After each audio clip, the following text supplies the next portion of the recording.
What's going on, guys? It's Nick here, back with another video. I asked you guys which wide receivers you wanted me to go over today, and the names you guys suggested were not at all surprising. So I have 5 wide receivers you guys have asked me to go over, and then I have 2 more trade targets to mention at the end. Before we do that, though, have to do the stat of the day as usual. Yesterday's stat was 9 different running backs have at least 500 rushing yards so far, and only 2 have averaged fewer than 13 fantasy points per game. I said Clyde was one of them, and who was the other? And the answer is Kenyon Drake, and Michael Palumbo was the first to get that one right. Today's stat, among the top 10 wide receivers in air yards per game, 8 of them rank inside the top 20 in fantasy points per game.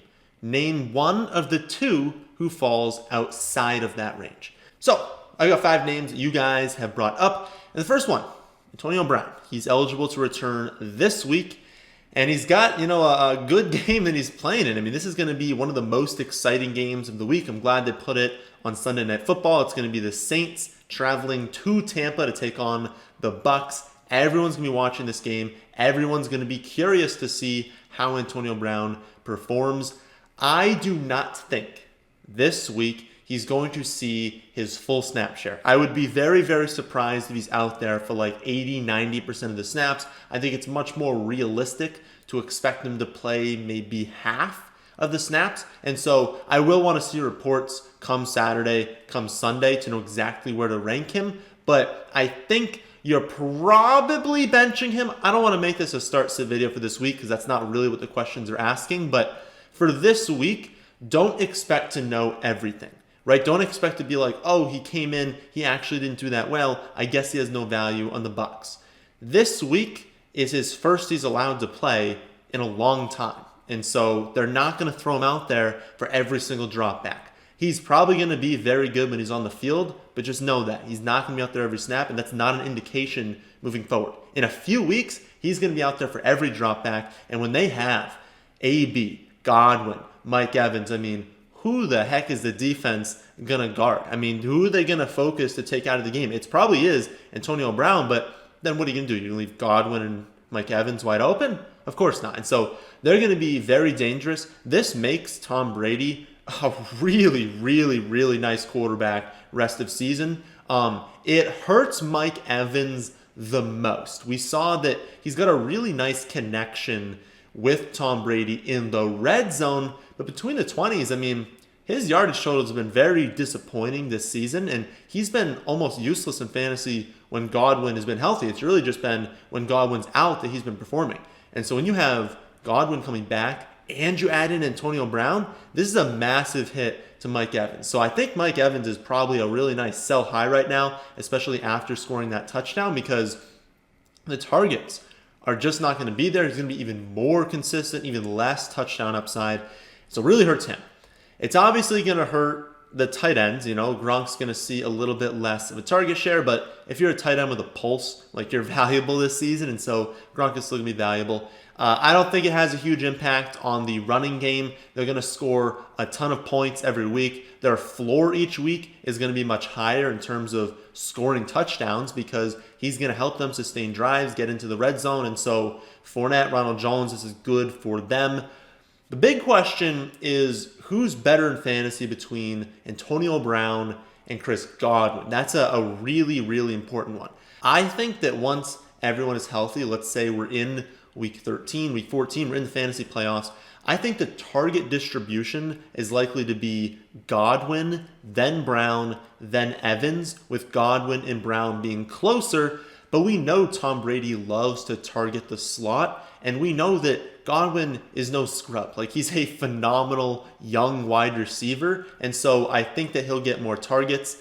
Who's going to perform more in fantasy? Honestly, it's probably just going to come down to the touchdowns, which are fairly random. So I would think when everyone's playing, they're pretty close in value. Now, if Godwin returns this week, I would think this week he'd be more valuable because, again, I think Brown's role will be slowly ramped up. But in terms of when everyone's role is there, I think Godwin and Brown are going to be pretty consistent. I would say weekly wide receiver 2s. I can't possibly know because I got to see this team play. But I would think week in and week out, they're probably like mid to high end wide receiver 2s, whereas Evans could possibly come in as more of a flex or maybe even more of like a low-end flex play depending on the matchup. So I hope that's a nice breakdown, but I think the point is you want Antonio Brown. I would not be selling him right now because I think once people see him play, once he maybe scores a touchdown, then his value will go up. And if you are someone who's concerned, you're like, I love the talent, but he could get suspended at any moment and I just want to sell high right now.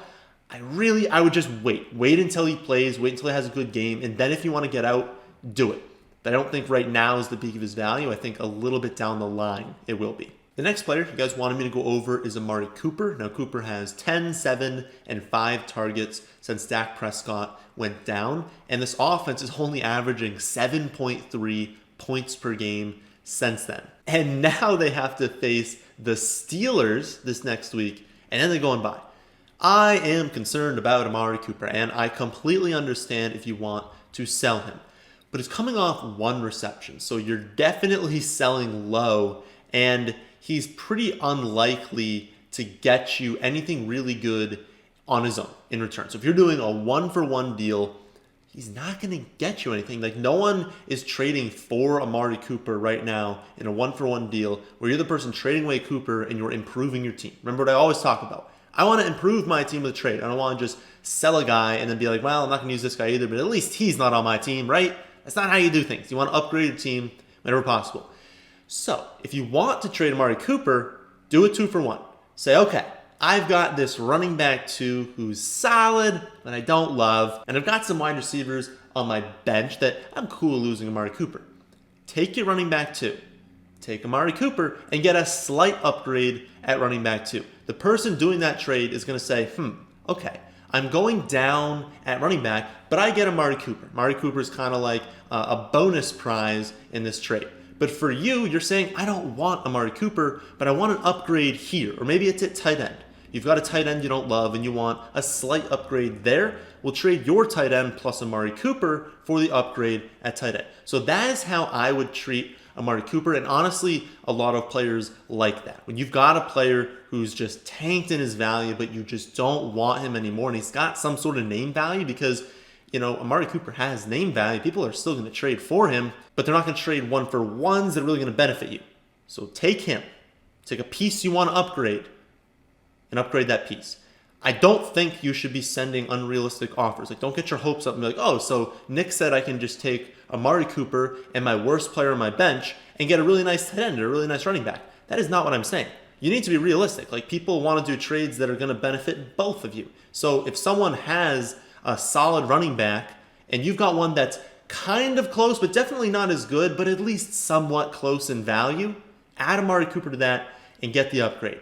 Because remember, it's your starting lineup that wins you a championship, not your bench. And so you're going to need to get, by the end of week 12, I guess, starting week 13, you got to have your championship roster set. At that point, it's not going to matter how good your bench is. So if you want to take some pieces, put them together to get one more better piece in your starting lineup, it's a smart thing to do. And Amari Cooper is someone you could do that with. Next up, you guys have Jamison Crowder. Now, I think you guys asked this because he's been fantastic this season when he plays, but he also rarely plays. You know, he missed week 8 with the groin injury. He could return in week 9. It doesn't seem like a major injury, but they're also on bye in week 10, and so it would be smart. This is the Jets, so they're never smart. But it would be smart. You would think they would hold him out in week 9, get him fully ready in week 10. Week 11, he comes back. He's resuming his 11.5 targets per game. Here's the thing. I don't think Jamison Crowder is a player you really want to do the same thing as Amari Cooper. I mean, you always can because trade markets are different, but Jamison Crowder doesn't come with that same sort of name recognition as Amari Cooper. And so when you take, an okay running back and Crowder and you try and upgrade a running back, people are like, oh, you're just throwing in Crowder, right? Like, he doesn't get that same sort of respect, even though 11.5 targets per game when healthy. People are going to look and say, oh, he's hurt right now. Yeah, he's been getting targets, but he's on the Jets and it's Crowder. So I don't think he is someone that you really want to be going out of your way to trade away because I don't think he has enough name value to make that work. Right now, he's my wide receiver 39 because I do think he's going to be out these next few weeks. And then when he returns, I think he'll be good. But when you miss 2 weeks at this point, like that's really tough. And so if you've got him, I think you're holding on to him unless someone sends you a really nice offer, but I doubt anyone will. And so I think you just hope that they don't play him. You hope that in week 11, he's good to go, fully healthy. I do believe that Mims hurts his target share, but Mims is more of a long-term prospect for this season. Crowder is still, when healthy, going to easily lead the team in targets. And so I think Crowder is a hold, not a sell. Speaking of health, though, we've got Calvin Ridley. And Ridley is just easily a wide receiver one when he's healthy. You just can't stay on the field, you know. In this latest injury, he's got the foot sprain, likely out until their week 10 bye, maybe a little bit beyond that. We don't know a ton of information about the injury, but it seems like out week 9, by week 10, maybe week 11, but it could be more week 12, week 13 when he returns.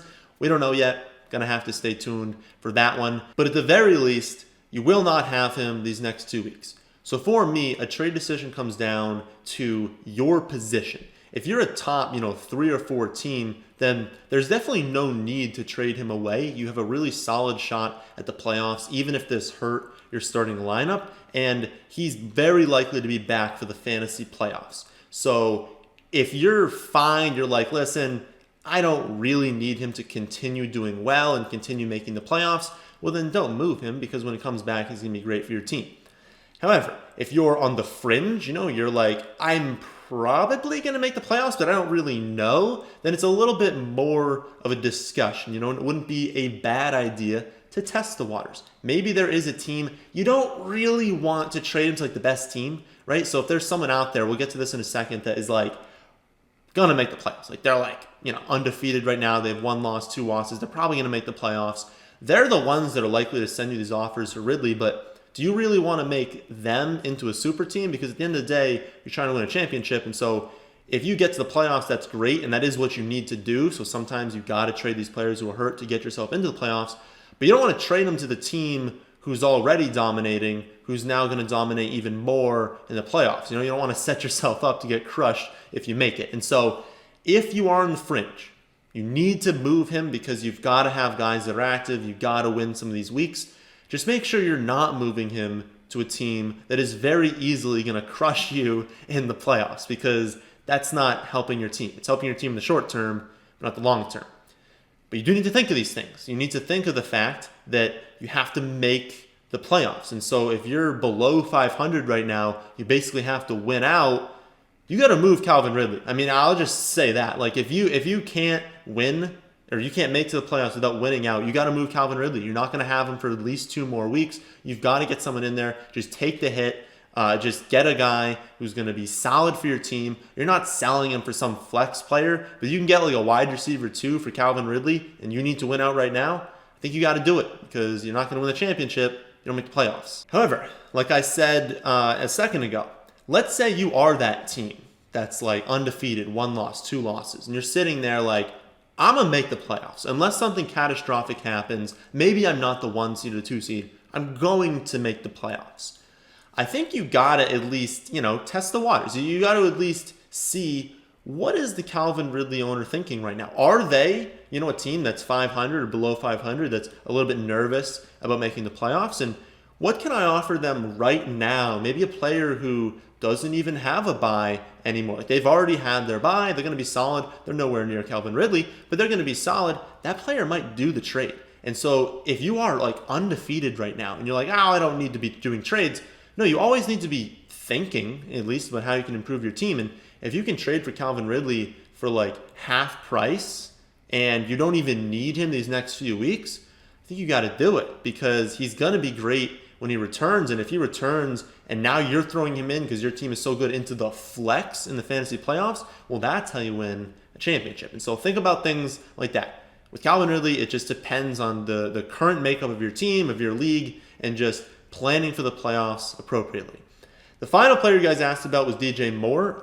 He might be 7th among all wide receivers in receiving yards, but he has been a tad bit underwhelming so far this season. Moore ranks slightly behind Robbie Anderson in fantasy points per game, but it's Anderson who actually leads the team in weighted opportunity rating, targets, receptions, air yards, and I do have Anderson ranked slightly ahead of Moore as the wide receiver 17 rest of the season, with Moore as wide receiver 20. Looking at our handy target and air yards table on the website, Moore has actually now stabilized his opportunity and his production. So there was a bit of time where he was getting more targets and air yards in his fantasy production. That is stabilized. 26th in targets per game, 24th in air yards per game, 26th in fantasy points per game. So how he's been producing is what we should expect given his volume. Anderson's role is real, but so is Moore's. I mean, this is a team that has a very, very condensed target share. And so even with Robbie Anderson being awesome this season, they can support multiple fantasy relevant wide receivers. And I think right now his value is what it should be. If that is a point where you just can't afford to have what he's been producing, well, I think it might be time to sell, because this is probably what he's going to do for the rest of the season. He's probably going to finish around the top 10 in receiving yards per game. He's just also probably going to have like 5 or 6 touchdowns. And he's not going to be as high in receptions as we would have hoped for, because we hoped that maybe Robbie Anderson had a smaller role, but he doesn't. And so right now, he's like the wide receiver 26 in points per game, which means he'll probably finish overall, if he doesn't get hurt, in the upper teens. And that's kind of what you should expect. And so if you're wondering about CMC, I guess some people maybe are concerned that when McCaffrey comes back, his role will decrease. I don't think that's true. I mean, they've used Mike Davis effectively as Christian McCaffrey, and obviously Christian McCaffrey is going to be a little bit better than Mike Davis, but he's also going to improve the offense, right? Like, they're going to score likely on average more points with McCaffrey in the lineup, and that's going to maybe decrease the total volume for Moore, but if it increases the touchdowns, then we don't care. Like, if he has 10 fewer targets but an extra touchdown, I mean, that's a wash, right? And so I don't think McCaffrey coming back is an impact to DJ Moore. I just think that this is what we should expect. He is not underproducing his current volume. This is exactly what we should expect moving forward. So it kind of comes down to your league, I mean, and your team. You know, if this production is okay with you and the DJ Moore owner is just upset at his production, his value is extremely fair right now. So if you want him, trade for him. If you don't want him, trade him away. I don't think you're selling high, buying low. I think it's just his value is fair, and if you want him, get him. If you don't want him, sell him. It's really just up to what you want. I'd expect exactly what he's been doing to continue. Outside of your questions, I have 2 players that you could trade for this week. And the first one is DeVante Parker. Obviously, he's coming off, 2 targets, 1 reception for 3 yards, happened to be a touchdown, but he very nearly just came off 2 targets for 0 receptions. And so he had a mediocre game before that as well. They had the bye, so it's been a while since Parker has been solid, but this was largely just game flow and matchup related. The Dolphins were up for most of the game, and we mentioned in the Saturday video that this was a brutal matchup for Parker. Even with Ramsey missing the game, we knew that the Dolphins were going to struggle containing the Rams' pass rush, and that was going to make things difficult for Tua. So even though they scored a lot of points, I mean, they had the punt return touchdown, they had the fumble recovery touchdown, and so this wasn't like the Dolphins dominating through the air. They struggled mightily through the air. So I'm writing this one mostly off. I do want to see Tua look a little bit better before having complete confidence in DeVante Parker, but I really think that Tua is definitely going to improve, and so I'd be trading for Parker. You can throw Mike Gesicki in here